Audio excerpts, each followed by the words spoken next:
tous, je vous bénis dans le nom de Jésus. Ce matin encore, on va se réjouir parce que on va rentrer dans la nouvelle année avec une bonne santé. Et j'ai reçu du Seigneur et de son esprit surtout de parler encore de la guérison.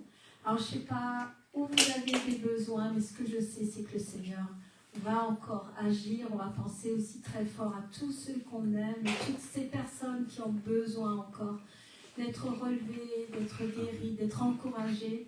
Parce qu'on est aussi, nous, appelés à prier pour les malades, à prier avec les malades. Et c'est un petit peu un mélange que je vais donner à la fois pour ceux qui sont appelés à prier pour les malades, parce que moi j'aime ça et j'ai tellement déjà vu la gloire de Dieu. Et je veux encore vous encourager aussi à passer à cette attitude de on va prier. Et puis ça me rappelle, juste avant Noël, je suis allée à la boucherie chercher, j'avais commandé des choses. Et puis il y avait un monsieur qui était devant moi et il était pas bien. Et donc il s'est installé, vous savez, il s'est tourné et il s'est installé sur le rebord comme ça.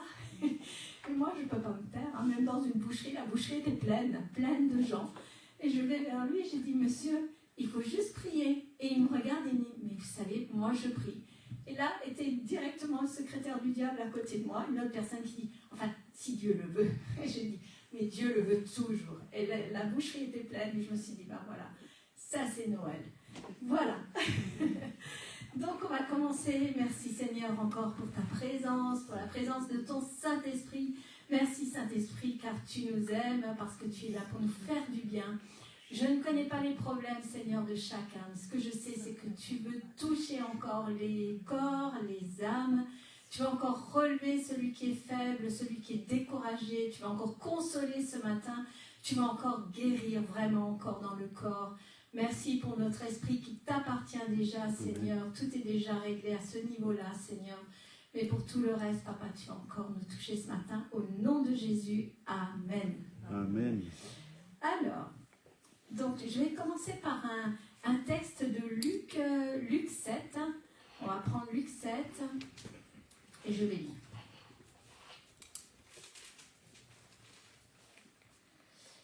À partir du verset 20. Voilà. Arrivés auprès de Jésus, ils dirent, Jean-Baptiste nous a envoyés vers toi pour dire, es-tu celui qui doit venir ou devons-nous en attendre un autre? À l'heure même, Jésus guérit plusieurs personnes de maladie, d'infirmité, d'esprits malins, et il rendit la vue à plusieurs aveugles. Et il leur répondit, allez rapporter à Jean ce que vous avez vu et entendu, les aveugles voient, les boiteux marchent, les lépreux sont purifiés, les sourds entendent, les morts ressuscitent, la bonne nouvelle est annoncée aux pauvres. Heureux celui pour qui je ne serai pas une occasion de chute. Donc je vais plutôt développer cette dernière petite phrase, ce verset 23 qui dit « Heureux celui pour qui je ne serai pas une occasion de chute ».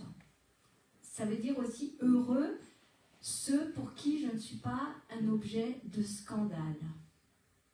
En fait, vous savez, à un moment donné, les disciples étaient un peu comme les pharisiens, ils risquaient d'être scandalisés par Jésus-Christ lui-même. Et ils étaient limite scandalisés par l'excès de miséricorde que le Seigneur, à ce moment-là, déversait. Hein. C'était vraiment, il était venu, c'était un grand signe que Jésus-Christ, qui vient pour tout ce qui est impur chez nous, pour tout ce qui est mauvais chez nous, pour tout ce qui est péché chez nous, pour tout ce qui est maladie, etc.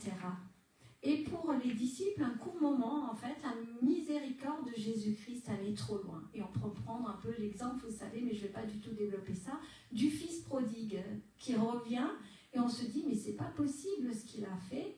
Et quand même, le Père lui ouvre encore une fois les bras. Il s'agit donc de reconnaître, en fait, à ce moment-là, nous, ou en tout cas les personnes qui ont reçu la guérison, etc., de reconnaître notre misère, de reconnaître notre état de péché, d'impureté, etc. Et comme je disais, les disciples s'étaient alliés aux pharisiens. Donc, pas alliés aux pharisiens en termes, parce qu'après ils vont guérir aussi, mais à un court moment, leur mentalité était un petit peu dans ce genre-là. Hein. Donc, tous les lieux où on était boiteux, où on pouvait être mort, la tentation dit la miséricorde va trop loin. En fait, le scandale, c'était ça. Quand il dit « Heureux celui pour qui je ne suis pas une occasion de chute », ça veut dire « Ce que je mène comme miséricorde », si on commence à mettre les limites à la miséricorde, on risque d'être scandalisé.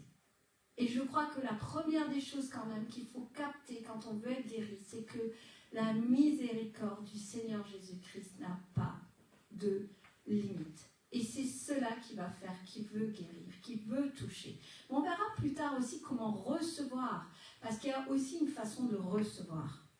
Donc l'obstacle majeur serait donc d'avoir une fausse doctrine. Et la fausse doctrine, ce serait l'exemple du livre de Job, qui était une autorisation, on va dire, de Dieu, que Satan allait toucher Job à un point que le pauvre, il va perdre tout, mais il va recevoir tout, on connaît tout ça.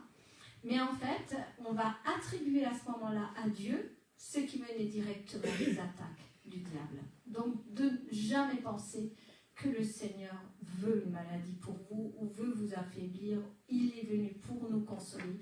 Il est venu pour nous relever. Il est venu pour nous aimer. Il est venu pour nous guérir. Mais on verra après comment. Alors, il est aussi dit, donc, car Dieu est bon, c'est le psaume 103, « Je suis l'Éternel qui te guérit ». On avait parlé, c'était mercredi dernier, hein, le « je suis ».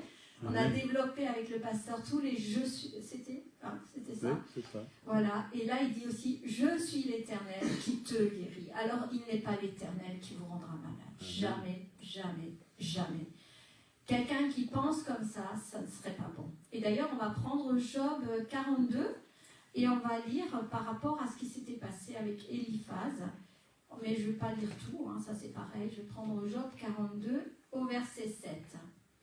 Après que l'Éternel lui a adressé ces paroles à Job, il dit à Éliphaz de Théman, « Ma colère est enflammée contre toi et contre tes deux amis, parce que vous n'avez pas parlé de moi avec droiture, comme l'a fait mon serviteur Job. » À ce moment-là, Éliphaz de Théman et ses deux autres amis ont parlé, limite ils disaient, ben, c'est ton Dieu.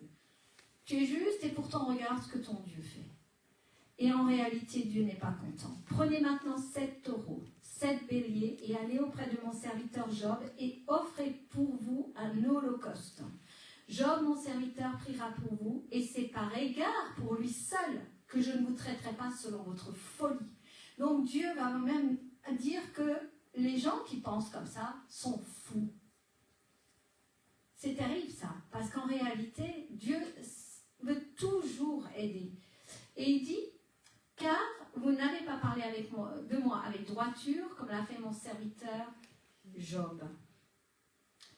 Ensuite, Éliphaz de Théman, je n'arrive pas bien à le dire, Bildad de Shua, j'espère que je le dis bien, et Tophar de Naama allèrent et firent comme l'Éternel leur avait dit, et l'Éternel eut égard à la prière de Job. L'Éternel rétablit Job dans son premier état, quand Job eut prié pour ses amis, et l'Éternel lui accorda le double de tout ce qu'il avait possédé. Il faut bien savoir que ce livre, Dieu ne va pas faire des choses comme ça avec nous, mais c'est un exemple pour montrer que quand l'adversaire attaque, et là en l'occurrence c'était une autorisation divine, Dieu va encore restaurer. Les frères, les sœurs et les anciens amis de Job vinrent tous le visiter, ils mangèrent avec lui dans sa maison, ils le plaignirent, le consolèrent de tous les malheurs que l'Éternel avait fait venir sur lui, et chacun lui donna un kézita et un anneau d'or. Kézita. Pendant ces dernières années, Job reçut de l'Éternel plus de bénédictions qu'il n'en avait reçues dans les premières. Il posséda donc 14 000 brebis, 6 000 chameaux, 1000 paires de bœufs et 1000 ânesses. Il donna à la première le nom de Jéhima, à la seconde celui de Ketsia, et à la troisième celui de Kérem Ha-Puka. Il n'y avait pas dans tout le pays d'aussi belles femmes que les filles de Job, et leur père leur accorda une part d'héritage parmi leurs frères. Job vécut après cela 140 ans. Imaginez par où il est passé, à cause du diable, pas à cause de Dieu. Donc n'acceptez jamais de penser que vous êtes puni, et comme on l'a dit tout à l'heure, et comme on l'a chanté, enfin, je veux dire, tout était conduit de nouveau. Le Seigneur vous aime, il veut vous restaurer, il veut vous guérir, il veut vous relever. Dans Luc 17, vous savez, il est question de l'étranger, les lépreux, il n'y a qu'un étranger qui va donner la gloire au Seigneur Jésus. Hein. Et là, j'ai peut-être envie de vous dire quand même quelque chose qui peut aider à la guérison. On dit notre foi dépend de notre capacité à rendre grâce. Quand j'avais développé sur la grâce il n'y a pas longtemps, en fait, quand nous disons déjà merci pour la petite guérison que nous voyons, le grand miracle vient après. Soyons toujours reconnaissants, ça c'est important, parce que le Seigneur veut développer ça. Et ça nous permet de savoir à qui on dit merci aussi, ça nous rappelle de qui nous vient la guérison. Donc toujours dire merci au Seigneur. Action de grâce, c'est la marque aussi de la foi. Vraiment. C'est la marque même de la foi en Jésus-Christ. Ensuite, quand le Seigneur nous dit dans Luc 4 au verset 18-19, il dit, on le connaît tous, mais ça paraît, je répète, l'Esprit du Seigneur est sur moi parce qu'il m'a oint pour annoncer une bonne nouvelle aux pauvres. Il m'a envoyé guérir ceux qui ont le cœur brisé, proclamer aux captifs la délivrance, aux aveugles le recouvrement de la vue et renvoyer libres les opprimés, publier une année de grâce. Moi, ce qui me frappe dans ce texte, il dit, il m'a envoyé guérir ceux qui ont le cœur brisé. Ça voudrait dire aussi que lorsqu'on attend une guérison de la part du Seigneur, ayons ce cœur brisé. C'est une attitude, parce qu'en fait, il ne dit pas « je suis venu que pour guérir les malades ». Et vous verrez par la suite qu'il vient guérir surtout ceux qui ont le cœur brisé. Ceux qui comprennent qu'en eux-mêmes, ils ne peuvent pas, que le monde ne leur apporte pas la guérison et qu'ils doivent s'attacher vraiment à leur Créateur. Ils ont un cœur humble, ils ont un cœur brisé. Et Jésus aurait pu dire je viens guérir les malades. Il va dire à nous après que nous allons guérir les malades, grâce à lui. Et c'est vrai. Mais, encore une fois, le cœur brisé, c'est une bonne chose. Donc Jésus dit, celui qui croit en moi, il n'a pas dit que nous serons guéris forcément par un grand ministère, ni par un grand prophète, ni par un grand pasteur, ni par moi par exemple, ni par un apôtre, ni par un évangéliste. Il dit, celui qui croit en moi sera guéri. Bien sûr, aussi par un grand ministère, aussi par un apôtre, aussi par un grand évangéliste, etc. Il dit, celui qui croira en moi. C'est pour ça que quand je prie pour les malades, juste avant de prier pour les malades, ou quand quelqu'un demande quelque chose, je les regarde droit dans les yeux, je dis, est-ce que tu es bien conscient que ce n'est pas moi et que c'est bien le Seigneur Jésus-Christ de Nazareth qui va te guérir? Et ça change tout. Parce que vous savez, des fois, on commence à prier sur la personne. Nous, on sait qui prie, qui guérit. Mais la personne, elle a besoin de l'entendre. Et Dieu a besoin de l'entendre pour qu'il puisse agir et qu'on ne se glorifie pas de faire quoi que ce soit. Parce que nous sommes vraiment des vases, je dis, inutiles, même si on est là au bon moment, que Dieu nous a choisis pour prier pour la personne. Mais vraiment, moi, j'insiste sur ça. Je dis, regarde-moi bien. Je ne peux rien. Vraiment, rien pour toi. Mais alors si la personne me dit, mais si je n'ai pas la foi, je dis, alors je l'ai pour. Vous voyez la différence? Mais je ne dis pas que c'est, ah ben non, alors ça ne marchera pas. Parce que Jésus a toujours guéri même quand les gens ne le connaissaient pas. Et en fait, ils l'ont souvent rencontré au travers des guérisons. Jésus nous ramène toujours non pas à une grande foi, ça aussi faites attention, mais à une foi simple, c'est-à-dire une foi qui reçoit ceux qui auront cru. Et souvent, je dis, lorsque nous avons prié, rentrons dans ce temps de repos.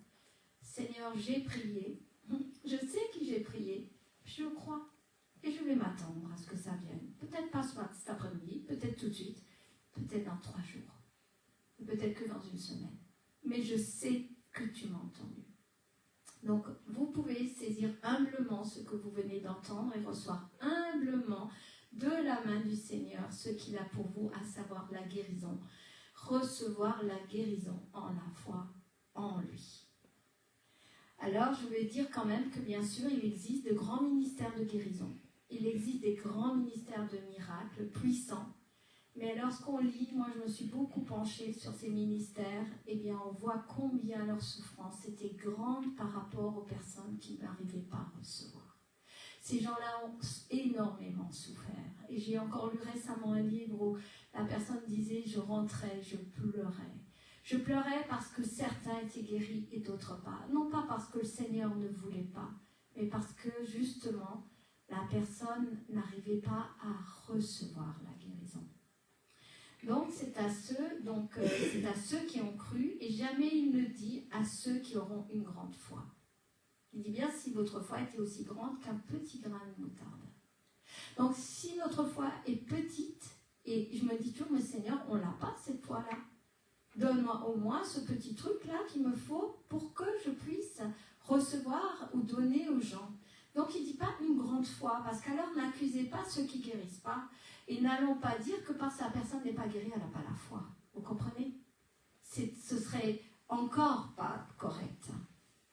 Si vous attendez à recevoir la guérison par je ne sais quel grand ministère, vous êtes en train de dire à Jésus lui-même qu'il ne peut pas vous guérir. Est-ce que vous comprenez bien cela? Moi, je me souviens un jour, un pasteur a fait avancer quelqu'un qui était baptisé bien après moi. Et il dit, c'est toi qui prieras pour les malades. Elle n'avait pas spécialement un ministère de guérison, cette personne. Et moi, j'avais vraiment un os qui était sorti de là. Je me suis dit, c'est de la vieillure, mais c'est vraiment... Et ça me faisait mal. Je ne pouvais plus jamais me mettre sur des talons. J'avais très très mal dès que j'étais un peu en hauteur. Et donc je dis, bon, c'est de la vieillure, on va laisser ça. Tant pis, c'est pas grave, je ne vais pas m'en occuper. Mais ça me faisait vraiment mal. Et puis en fait, je me suis dit, je vais m'approcher quand même de cette personne qui m'a prise dans ses bras. Je dis, Seigneur, c'est toi qui fais. Et puis j'y ai plus pensé. Et pendant mes vacances, mon mari me dit, mais il est où ton os? J'ai dit, oh mince, je n'avais pas vu, il était parti. Donc, vous voyez, je savais que ce n'était pas la personne. Parce qu'alors, vous avez aussi des personnes qui sont capables de dire, ah non, moi je reste assis parce que ce prophète-là, je l'aime pas, celui-là, c'est pas ça. C'est qu'on n'a rien compris quand on est comme ça. On n'a pas compris que là, c'est saint. Tout ce qui se passe là-dedans, c'est saint. Et si quelqu'un agit, c'est le Seigneur Jésus. Vous n'allez pas avoir un transfert d'une personne sur quelqu'un d'autre. Vous êtes déjà dans l'incrédulité la plus totale, là. Vous comprenez? Vraiment, soyez sûrs que c'est le Seigneur qui le fait. Et ça, c'est déjà quelque chose qui va aider et à vous donner vraiment la guérison. Je vais lire d'abord quelques versets. Luc 8, 50. Alors, il s'agit, vous savez, du chef de la synagogue et il s'agit de sa fille. Mais Jésus, qui avait entendu, dit au chef de la synagogue, n'aie pas peur. Crois seulement, elle sera sauvée. Là aussi, il y a quelque chose à recevoir. N'aie pas peur. Si vous rentrez dans les peurs, que la personne pour qui vous priez ne reçoit pas, que vous-même vous ne recevez pas et vous avez peur, c'est pas bon. Ça peut faire obstacle. N'ayez pas peur. Avec Jésus, on n'a pas peur. Il y a 365 fois, je crois, ne crains rien. Donc tous les matins, je me lève, je dis, aujourd'hui, je prends mon ne crains rien. Ça suffira 24 heures, demain, j'en ai un autre. Il y en a toujours encore et encore et encore, c'est merveilleux. Donc ne craignez pas, ne craignez pas. Marc 9, verset 23, Jésus lui dit, si tu peux, tout est possible à celui qui croit. On connaît. Marc 10, 52, Jésus lui dit, vas-y, ta foi t'a sauvé. Aussitôt, il retrouva la vue et il suivit Jésus sur le chemin. Là, on voit que parfois les guérisons, c'est aussi un moyen d'évangéliser et beaucoup de personnes peuvent venir, bien sûr pas tous. Matthieu 10, verset 8, guérissez les malades. Là, il nous parle à nous. Lui, il nous dit à nous, guérissez les malades et ressuscitez les morts, purifiez les lépreux, chassez les démons. Vous avez reçu gratuitement, donné gratuitement. Là, il s'agit bien de nous, les disciples. Et je répète, vous avez reçu gratuitement, donné gratuitement. Je vous assure, moi, je suis déjà partie avec un panier de champignons parce que les gens voulaient me donner quelque chose et je suis allée les déposer à mes parents. Parce que je me suis dit, ces champignons-là, je ne vais pas les manger. C'est un peu idiot, mais je veux que ça soit là-dedans. Parce que j'estime que quand on fait quelque chose, ça doit être gratuit. il nous a dit, vous guérisserez les malades, vous ressuscitez les morts, vous purifiez les lépreux, vous chasserez les démons. Vous avez reçu gratuitement, donné gratuitement. Dans cette petite phrase, il y a 2 fois gratuitement. Et là, je vais mettre peut-être un truc qui ne plaira pas. Les faux prophètes, vous les reconnaîtrez tous à ça. Tous. Un cœur joyeux est un bon remède, un esprit abattu dessèche les os. Ça, c'est Proverbe 17. Ensuite, dans... c'était quoi ça? Alors, retourne, il dit à Ézéchias, chef de mon peuple, ainsi parle l'Éternel, le Dieu de David, ton père, j'ai entendu ta prière et j'ai vu tes larmes, voici, je te guérirai. On a de nouveau là la preuve du cœur qui est le cœur brisé. Il dit bien, j'ai entendu tes prières et j'ai vu tes larmes, voici, je te guérirai. Et des gens, ils veulent la prière, ils veulent la guérison, mais au fond de leur cœur, ils ont d'abord besoin qu'il y ait quelque chose qui dise « tu ne pourras jamais sans lui ». C'est ça le cœur brisé. Psaume 107, verset 20, il a envoyé sa parole, les guérit, et il les a fait échapper à la tombe. Psaume 146, verset 8, l'Éternel ouvre les yeux des aveugles, il redresse ceux qui sont courbés. On retrouve de nouveau courbé.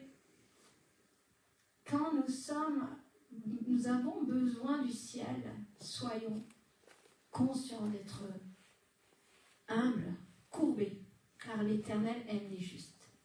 Ça veut dire que, je dis toujours, genologie, pas théologie. Quand je suis à genoux, je sais que c'est ma meilleure place. Et je sais que là, Dieu m'entend. Courbé. On n'est pas courbé devant l'homme, hein. On est courbé devant notre Dieu. Au 4, je vais maintenant aller sur un thème qui est assez intéressant. On va prendre Jean 5. Alors, là, Dieu va encore nous ouvrir les yeux. Jean 5, versets 1 à 9, et je vais lire. Après cela, il y eut une fête des Juifs et Jésus monta à Jérusalem. Or, à Jérusalem, près de la porte des brebis, il y a une piscine qui s'appelle en hébreu Bethesda et qui a 5 portiques. Sous ces portiques étaient couchés un grand nombre de malades, des aveugles, des boiteux, des paralytiques qui attendaient le mouvement de l'eau, car un ange descendait de temps en temps dans la piscine et agitait l'eau. Et celui qui y descendait le premier après que l'eau avait été agitée était guéri, quelle que fût sa maladie. Là se trouvait un homme malade depuis 38 ans. Jésus, l'ayant vu coucher, sachant qu'il était malade depuis longtemps, lui dit « Veux-tu être guéri ?» Le malade lui répondit « Seigneur, je n'ai personne pour me jeter dans la piscine quand l'eau est agitée, et pendant que j'y vais, un autre descend avant moi. Lève-toi, lui dit Jésus, prends ton lit et marche. » Aussitôt cet homme fut guéri, il prit son lit et marcha. Alors, si on lit le texte comme ça, on se dit voilà encore un miracle du Seigneur Jésus. Mais on va un petit peu détailler ce qui se passe. Alors, dans certaines versions, il y a marqué Bethsata, qui veut dire maison de la miséricorde. Jésus est le Dieu de la miséricorde. Mais là, c'était la maison de la miséricorde. Et il dit quelle qu'était sa maladie. Il dit en un endroit que peu importe la maladie, la personne était guérie. Jésus savait que cette personne était malade depuis 38 ans. Il savait, on va dire, tout de lui comme il sait tout de nous. Jésus lui pose la question, veux-tu être guéri? Ça vous choque pas un petit peu? Dans son omniscience, lui, il peut le guérir, n'est-ce pas? Pourtant, sa question, elle est un peu cruelle quand même, parce que ça fait 38 ans que cet homme est là. Elle est même un peu futile, on dit, sachant qu'il était malade depuis 38 ans. Il semble dire, ton désir détermine ta guérison et la mesure de la gloire de Dieu. Jésus est en train de secouer quelqu'un qui est malade depuis 38 ans et lui dit, lève-toi. Ça veut dire, mets-toi en route. Ça veut dire, ne t'arrête pas parce que tu ne vas pas bien. Lève-toi. Et vous le retrouverez dans le paralytique qui a été amené par les autres personnes qui ont cru pour lui. On retrouve la même chose, lève-toi et marche. Bien sûr, c'est un miracle, bien sûr, c'est sa miséricorde, mais en réalité, on va dire, à aucun moment, il va dire que il va lui dire, mais mon pauvre, ça fait 38 ans et personne t'a mis dans la piscine. Jamais, jamais, jamais. Il lui dit, lève-toi et va retrouver ta vie. Et il ne va pas entendre les autres non plus qui n'ont pas mis le malade dans l'eau. Il l'implique et cela va être proportionnel, conditionnel à son engagement. Nous pouvons ici également y voir notre part à faire. C'est-à-dire qu'il y a cette part, quand on n'est pas bien, eh bien non, j'y vais quand même, par la foi. Je me lève quand même, je sers quand même, je suis fatiguée mais je fais quand même. J'agis sur mon mauvais caractère, sur ma colère. Là, Jésus, il n'est pas tendre dans cette situation-là. Il n'est pas tendre. Et il lui dit quelque part, eh bien, tu as dominé sur ce qui te domine. Ça veut dire, tu es sur ce truc, bah, tu te lèves, tu pars et tu marches. Et je pense que des fois, dans la maladie, et pourtant, vous savez que j'ai parlé de la miséricorde, eh bien, il y a ça. Faisons le pas de foi. Faisons comme si nous n'étions pas malades. Et le reste vient tout seul. Dans nos cycles toxiques, dans nos carences de caractère, dans nos doutes, dans nos cœurs qui condamnent, dans nos mauvais choix, eh bien non, changeons aussi les circonstances, parce que là, le Seigneur, il veut faire un miracle, il fait un miracle, il ne le met même pas dans la piscine, mais en fin de compte, à aucun moment, il lui dit, mon pauvre, ça fait 38 ans. C'est comme s'il nous dit, crois, bouge, fais. Crois en moi, je suis ta force, je suis ton pouvoir, je suis, et je te donne ma vie. Et ma vie n'est pas malade. Le malade avait répondu avec des excuses. Vous comprenez? C'était ça la différence. C'est toujours la faute des autres. 38 années où il est victime. Et c'est 38 années où il est frustré. Et 38 années où il ne fait rien pour que ça change. Et ça, c'est important que Dieu nous attend aussi, parce qu'il veut vraiment nous restaurer pour qu'on soit ce peuple-là. Après, on passera tous par des choses difficiles. Tous par des fois, c'est des maladies d'usure. Parfois, ça peut être parce qu'on s'est fait mal. Ça, c'est autre chose. Parce qu'on est opéré, c'est autre chose. Mais quand on traîne des choses, des états de fatigue, des choses... Non, stop, quoi. À un moment donné, stop. Lui se contentait d'attendre. En fait, c'est comme si on ira à l'église, mais on ne cherche pas le Fils de Dieu. On vient à l'église, mais on ne cherche pas Christ. Il est présent, lui, mais rien ne change. Il y a un moment où nous devons élever, comme je dis, ce que Jésus a fait, au-dessus de ce que les autres nous ont fait. Là, je parle vraiment des états dépressifs, des états oppressifs. On a des raisons, on nous a fait des choses, mais élevons ce que Jésus a fait au-dessus de ce que les autres nous font. Soyons guéris comme cela. Jésus ne lui a pas dit « pauvre que tu es », il lui a dit « lève-toi et marche ». Il y a réalisation et à ce moment-là, il y a renouvellement dans sa vie. Celui qui souffre est paralysé, il lui dit pareil, prends ton lit et marche. Et là, c'était de nouveau ses amis qui l'avaient amené. On ne nous dit même pas dans le texte du paralytique que le paralytique est supplié, que emmenez-moi auprès du Seigneur Jésus. Et le Seigneur a tout de suite arrêté, tes péchés te sont remis, mais lève-toi et marche cette fois-ci. Change d'attitude. Il dit à sa façon, c'est toi qui vas dominer sur ce qui te domine, et Jésus ne nous lâchera pas. Mais ce qui a été guéri doit toujours être continué. Ça veut dire que remplaçons vraiment la vie de Jésus par ce que l'adversaire veut faire. Il veut nous fatiguer, il veut nous décourager, il est là pour nous faire que du mal. Mais voyons qui nous fait du mal. Le Seigneur veut nous restaurer, le Seigneur veut nous donner la vie avec un grand V, il veut nous remplir de joie, il veut nous remplir de toute sa vie, et il veut nous remplir aussi de santé. Lorsque nous renonçons donc à soumettre l'Écriture à nos interprétations, Et ne cherchons plus à lire entre les lignes, mais plutôt à lire les lignes elles-mêmes. La puissance et la dimension extraordinaire de la promesse vont prendre toute leur ampleur. Parfois, il faut vraiment se fixer sur une phrase, se l'approprier, la déclarer. Ça, nos pasteurs nous l'enseignent tout le temps.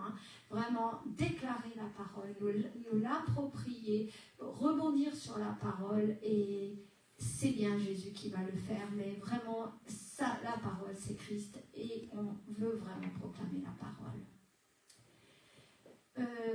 Voilà, le grand secret serait donc de chercher la pensée du Père, d'entendre ce que le Père nous dit, la foi du malade, la foi de celui qui prie. La foi de Jésus, c'est il peut et surtout il veut et surtout il va le faire. On peut être vraiment, vraiment tranquille. Nous prenons Matthieu 9, on va lire un petit peu encore, Matthieu 9, 28, 34. Hop. 28, 34. Lorsqu'il fut arrivé à la maison, les aveugles s'approchèrent de lui et Jésus leur dit « Croyez-vous que je puisse faire cela ?» C'est incroyable comme souvent ils répondent par des questions. « Oui, Seigneur, lui répondirent-ils. » Alors il leur toucha les yeux en disant « Qu'il vous soit fait selon votre foi. » Et leurs yeux s'ouvrirent. Jésus leur fit cette recommandation sévère « Prenez garde que personne ne le sache. » Mais dès qu'ils furent sortis, ils répandirent sa renommée dans tout le pays. Et comme ils s'en allaient, voici, on amena à Jésus un démoniaque muet. Le démon ayant été chassé, le muet parla, et la foule étonnée disait « Jamais pareille chose ne s'est vue en Israël. » Mais les pharisiens dirent « C'est par le prince des démons qu'il chasse les démons. » Ça aussi, c'est quelque chose souvent qui est triste. Quand je vois des gens qui ont des guérisons et qu'on traite très vite de... On ne peut pas... Le diable ne se chasse pas lui-même. Sachez vraiment, soyez tranquille. Le diable n'a jamais d'accord pour guérir ou pour... encore les guérisons, mais il ne pourra pas se retourner et délivrer les gens. Et c'est pour ça que moi, je m'attache beaucoup plus à me dire j'aime que les gens soient délivrés de quelque chose quand ils sont tristes, quand ils sont dépressifs, etc., ou quand il y a des gros problèmes. C'est pour moi beaucoup plus important que des fois une guérison physique, parce que ça prouve bien que c'est bien le Seigneur Jésus qui fait et pas moi. Dans Luc 7, versets 13 à 16,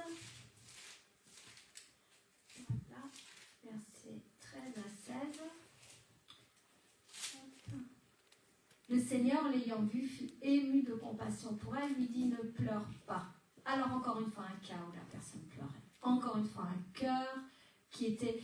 Quand il dit dans ce texte « Je suis venu pour guérir les cœurs », comment c'est le mot je sais plus.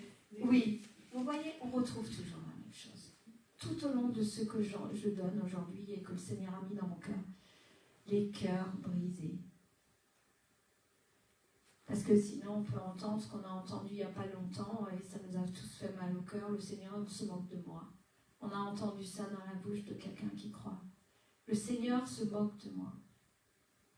Mais on retrouve vraiment ça. Donc, 7 à 16, 13 à 16, le Seigneur l'ayant vu fut ému de compassion pour elle et lui dit « Ne pleure pas ». Et il s'approcha et toucha le cercueil. Ceux qui le portaient s'arrêtèrent et dit « Jeune homme, je te le dis, lève-toi ». Et le mort s'assit et se mit à parler. Jésus le rendit à sa mère. Et tous furent saisis de crainte. Ils glorifiaient Dieu, disant « Un grand prophète apparut parmi nous et Dieu a visité son peuple. » Là, vraiment, les gens reconnaissent que c'est vraiment notre Dieu. Et nous prenons aussi Marc 1 encore. Marc 1, 30. Voilà.